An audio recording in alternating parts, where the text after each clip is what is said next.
Hi guys, today I'll be showing you how to draw this brown hair with Pitt Pastel Pencils. Let's get straight into the drawing. So I've already mapped out my proportions and got my sketch down onto the paper. To draw this I used the white pastel pencil and I've drawn out all of the individual sections. This hair has a lot of little clumps and I wanted to get them all marked ready before I start. So the first thing I'm going to do is use the brown ochre pencil, which is quite a light brown, and start marking in particularly the direction of the hair. What I'm wanting to do here is to get down a base layer that I can then work off of.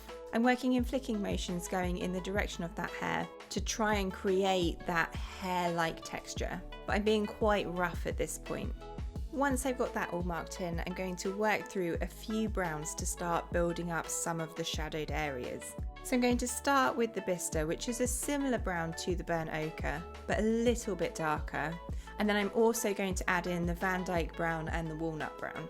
When I say shade in the darker areas, I mean both in between the clumps of hair there's shadows, also anywhere where hair kind of folds on top of each other, that also creates a shadow. I'm still being quite rough at this point though, I'm not trying to be too precise. So now I'm pretty happy with my initial shadows.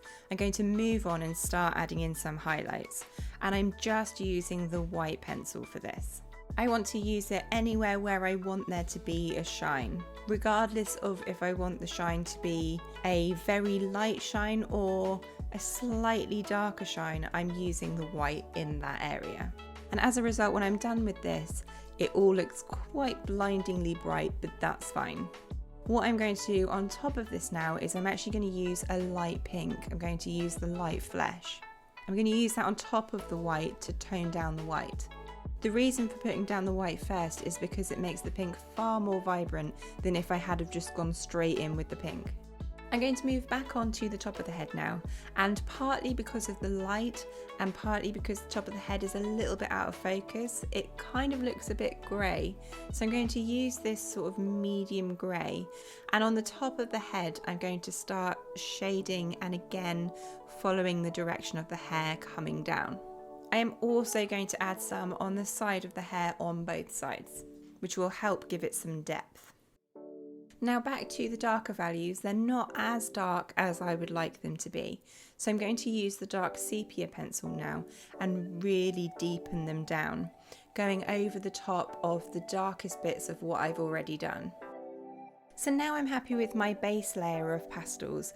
I'm going to use a Q-tip to blend this and push it into the paper. So I'm going to work in a similar way, working in the direction of the hair and using the cotton buds similar to how I've used the pencil, working in these same flicking motions. And I'm just going to go back and forth until it's blended. So now I've got a solid base to work from, I want to start adding some detail. And I'm going to start off with this light grey pencil, warm grey one. I'm going to start adding to the highlights on the top section of the head. Now even though this is brown hair, I'm still going to use a grey pencil to add the highlights because of the light, it looks a bit grey. But it doesn't mean that it'll look like grey hair at the end, it's just the way that the light's catching it. So I'm working from a reference photo and just looking closely at that reference photo to try and replicate the areas of highlight. It's made a bit easier because it has already been partially mapped out in my first pass. I'm going to add a few more bits to the top of the head with the medium grey I used before, and then I'm going to start using the dark brown pencil, the walnut brown, once again to start making those shadows a little bit deeper. I'm trying to be far more precise this time though, and not only shade in the larger dark sections, but also fill in any of the smaller little dark brown parts. And then once I'm happy with that, I'm going to blend once again with the Q-tip. After a few more touch-ups with the walnut brown, I'm going to move on to the light flesh. And once again, I'm using this to add in any of the highlighted areas.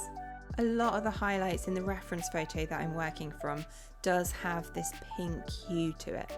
I'm going to blend that again and then keep working with the walnut brown, the dark sepia, all of the colours that I've already been using to build up the colour, blend it and do it again until I feel like it's almost created the effect that I need.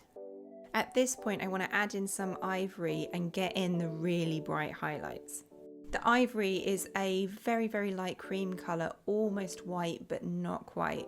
and I'm using it quite sparingly. I just want it on the very brightest parts. Now when it comes to blending the ivory, I don't want to use the flicking motions I've already been using because it'll end up massively muting the colour. What I'm going to do is still use a Q-tip, but I'm going to dab it instead. So now I'm going to start adding detail to all of the individual sections, and I'm going to work section by section. So for each section I follow the same process. I start with the very darkest parts using the dark sepia and really get the shadows in.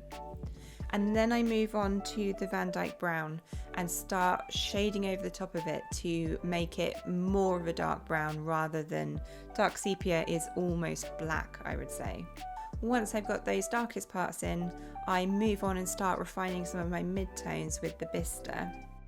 And after that I can add in some of my highlights, first with the light flesh and then with the ivory. So I'm going to work over the whole head, following my reference photo, looking at the light, looking at the dark, and using these main 5 colours. I do occasionally use some of the brown ochre again. If there's an area that looks sort of a little bit redder, then I will add some of that in as well, or maybe substitute the vista for that. So once I've gone over the whole head of hair, what I want to do now is look at my reference photo, look at my drawing and work out what's missing. So I want to add in some more pinky tones, and I'm going to use the medium flesh to do this. Although I already do have some pink in here from the light flesh, some bits I do just want to be a little bit more vibrant, particularly where it goes from the mid-brown into the light pink. And as I get to the end of this, you can see how much more vibrant it looks already. It doesn't make it look more pink, it just makes it pop. I'm also going to add in a little bit of burnt sienna. I find this to be quite a reddy kind of brown, and I think it goes quite well with the medium flesh I've already added. Over the top of that, I'm going to go back to using the walnut brown, the very darkest brown that I have, and just increase some of the shadows. I'm just going to add a few more flicks of this light grey to some of the highlights. And then the last thing to do is add the baby flyaway hairs.